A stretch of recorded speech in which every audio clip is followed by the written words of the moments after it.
сол Гена телефон соғып, біздің елдің атынан өнер көрсетіп жатырмын. Сондықтан енді әнұранды айтып беруіңді сұраймын деп сондай қолқа жасады.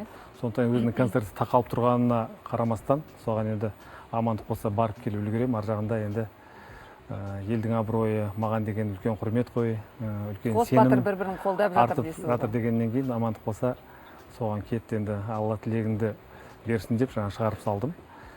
Енді бұйырса жеріміз үшін Генаны көретін сияқты бізде көрермендер арасында. Иә, бірінші қатарда жеңіп отыратын келсін деп тілеп отырмыз. Енді жаңа айттым ғой, енді екеулеп үлкен жеңіске жетіңдер, жақсы үлкен жетістікке жетіп, елді қуантыңдар, елдің абыройы, халықтың абыройы.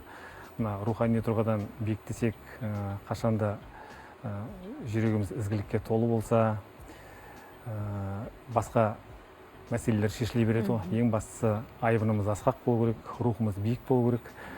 Өнер мен спорт, тағы да халықтың алдында жүрген азаматтар сол салаға қызмет жасаса, еңбек етсе, ең басты мүдде сол.